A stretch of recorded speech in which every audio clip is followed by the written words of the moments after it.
अस्सलाम वालेकुम dear students. जो स्टूडेंट्स भी नेक्स्ट NET-2 टेस्ट की, यूईटी के ई-कैट टेस्ट की जो कि मार्च के सेकंड वीक में एक्सपेक्टेड है, NTS नेट टेस्ट की, फास्ट यूनिवर्सिटी के अपने टेस्ट की या प्यास यूनिवर्सिटी और जीकी जैसी टॉप यूनिवर्सिटीज के एंट्री टेस्ट की प्रिपरेशन करना चाहते हैं तो आप हमारे बैच 3 को ज्वाइन कर सकते हैं।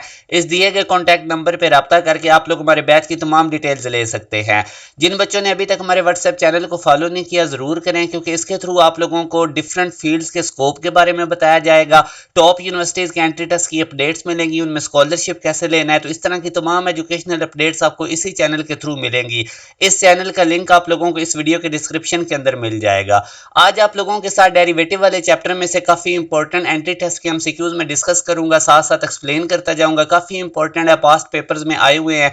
जैसे कि अभी ये लिखा हुआ गिवन दैट द कर्व, ये कर्व की इक्वेशन है, उसका ग्रेडियंट गिवन है और आप लोगों ने इस पॉइंट के ऊपर उसका ये ग्रेडियंट गिवन है, ए और बी की वैल्यूज निकालनी है। तो ग्रेडियंट का मतलब होता है स्लोप, टेंजेंट का स्लोप। बेसिकली यही हमारे पास ग्राफिकली जो कर्व की इक्वेशन होती है, ये डेरिवेटिव का यही मतलब होता है कि ये स्लोप ऑफ टेंजेंट होता है। तो सबसे पहले ये जो कर्व की इक्वेशन आप इसका डेरिवेटिव ले लें विद रिस्पेक्ट टू एक्स। तो y का D Y by D X आ जाएगा, ए एक्स स्क्र का 2ax आएगा, x ये जो डिनोमिनेटर में ऊपर जाके इसकी पावर -1 होगी तो हम इस पे पावर रूल अप्लाई करेंगे। तो अब हमें d Y by D x उसने 4 गिवन है एट 0.15 पे, तो x की वैल्यू 1 है, y की 5 है, तो y इसमें गिवन नहीं, x की जगह 1 पुट करेंगे, d Y by D x की जगह उसकी वैल्यूज प्लग इन करेंगे। तो यूं हमारे पास जो फाइनल फॉर्म बनेगी वो a और b में बनेगी। अब यहां से आप लोगों ने इसको बैक सॉल्व कर लेना। ऑप्शन में a और b की वैल्यूज गिवन है, अल्फा में a की जगह 3, b की जगह 2 पुट करें और देखें left hand side right hand side की इक्वल होगी, तो इसका मतलब ये है कि जो हमारे पास अल्फा ऑप्शन है इज द राइट आंसर। तो इस टाइप के क्वेश्चंस को आप लोगों ने ऐसे डील किया करना है। अब एक और क्वेश्चन देखें, इसमें आप लोगों को फंक्शन गिवन है 5/x² -1, आपने उसका डेरिवेटिव निकालना है। तो ये होल फंक्शन डिनोमिनेटर में है, इसको ऊपर भेजेंगे तो इसकी पावर -1 हो जाएगी। अब आप लोगों ने इस पे पावर रूल लगा देना है और याद रखें पावर के नीचे जो कुछ होता है उसका फर्दर डेरिवेटिव लेके उससे मल्टीप्लाई करते हैं। तो x² का डेरिवेटिव 2x हो जाएगा, 2x -5 से मल्टीप्लाई होकर -10x। तो यूं हम देखेंगे तो हमारे पास delta is the right answer. अब ये सिंपल सा क्वेश्चन है, x की पावर n, इसका पावर रूल का फार्मूला डेरिवेटिव का लिखा हुआ, तो n किससे बिलोंग करता है, तो ये आपको पता होना चाहिए कि n जो हमारे पास है ये q से बिलोंग करता है, सेट ऑफ q। तो ये हमारे पास सही option is the right answer. अब ये भी एक इंपॉर्टेंट टाइप का क्वेश्चन है, पूछा गया था ln x डिनोमिनेटर में इसकी पावर 1/2 है, ऊपर भेज के इसकी पावर -1/2 हो जाएगी।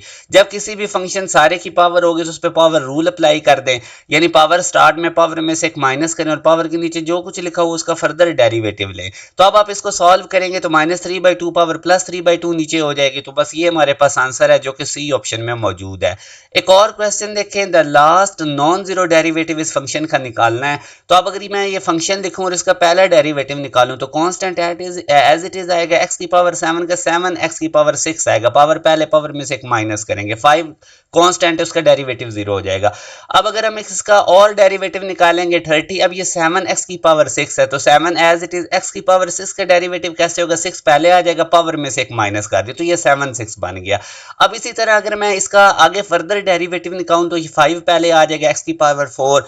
तो इस तरह अगर मैं सो ऑन सो फोर्थ करता जाऊंगा तो मेरे पास कुछ इस तरह से आएगा, 30 एज इट इज 7 6, आगे 5 4 3 2 1। तो जब मैं 1 करूंगा तो इधर x की पावर 0 होगा, मतलब कि x के कुछ भी नहीं होगा। फर्दर अगर डेरिवेटिव लूंगा तो ये 0 हो जाएगा।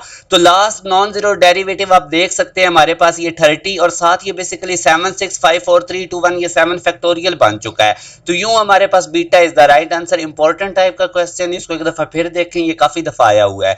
अब आगे इस तरह भी क्वेश्चन आ जाता है कि ln x और वो कहते हैं इसका nth डेरिवेटिव निकालें, तो हमने इसकी जर्नल फॉर्म बनानी होती है। अब अगर मैं सिंपल ln x का डेरिवेटिव निकालूं तो ये 1/x होता है, जो कि x ऊपर जाके x की पावर -1 हो जाएगा। अब मैं फर्दर अगर इसका डेरिवेटिव निकालूं तो ये -1 स्टार्ट में आएगा, x की पावर -1 में से -1 करूंगा तो x की पावर -2। तो यहां से अब अगर हम देखें तो जब मैं इसका तीसरा डेरिवेटिव निकालूंगा तो यहां पे मैं लिख सकता हूं, अब ये -2 जब मैं स्टार्ट में लिखूंगा तो -1 इंटू -2 ये 2 हो जाएगा, और साथ कुछ भी नहीं तो मैं -1 का स्क्वायर भी लिख सकता हूं, वो 1 नहीं रहेगा, उससे कोई फर्क नहीं पड़ता, और x की पावर -3 हो जाएगा। अब अगर मैं एक जर्नल फॉर्म बनाऊं, जैसे कि ये देखें ना, सेकंड डेरिवेटिव था तो -1 की पावर 1 थी, एक डेरिवेटिव से एक पावर कम थी, थर्ड डेरिवेटिव लेंगे तो -1 की पावर 2 हो गई। और इसी तरह जब थर्ड डेरिवेटिव है तो 2 फैक्टोरियल हम इसको लिख सकते हैं सिंपल 2 को, और जो डेरिवेटिव होगा उतनी ही x की पावर नेगेटिव में आएगी।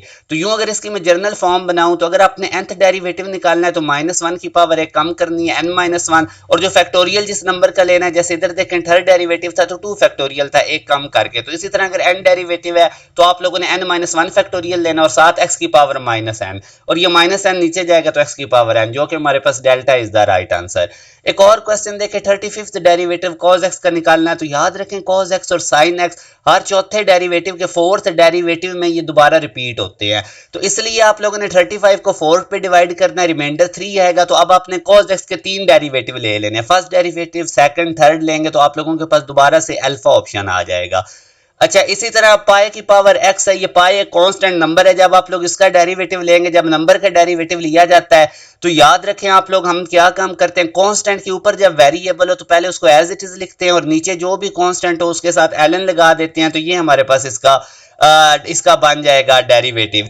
इसी तरह अब अगर आप लोग देखें तो e की पावर -ax है, जब आप लोग इसका डेरिवेटिव लेंगे तो ये भी बिल्कुल सिंपल सा है, आप लोगों ने इसको करते जाना है। e की power -ax as it is आएगा और पावर का फर्दर डेरिवेटिव लेंगे, -a की पावर s का डेरिवेटिव -a हो जाएगा। अब अगर आप इसका मजीद डेरिवेटिव लेंगे तो -a तो कांस्टेंट एज इट इज आएगा, e की power -x as it is, और फर्दर पावर का जब डेरिवेटिव लेंगे तो साथ -a आएगा, वो इस -a से मल्टीप्लाई होकर -a² बन जाएगा। तो सेकंड डेरिवेटिव लिया -a² बन गया, e की power -ax as it is आया, और इसी तरह जब आप लोग nth डेरिवेटिव लेंगे तो -a की पावर n बन जाएगी और e की power -ax as it is, और e की पावर -ax y की इक्वल है। तो यहां से आप देख सकते हैं -a की पावर n और साथ y, तो यूं अगर आप देखेंगे तो beta is the right answer. तो जो बच्चे भी हमारे बैच को ज्वाइन करना चाहते हैं जरूर करें, क्योंकि लास्ट टाइम भी हमारे बैच में से ही हमारा स्टूडेंट था जिसने ओवरऑल नस्ट NET 1 में टॉप किया था, उसका रिजल्ट भी आप लोगों के सामने, प्री इंजीनियरिंग का स्टूडेंट था, और अभी हमारे पास चंद सीट्स अवेलेबल हैं।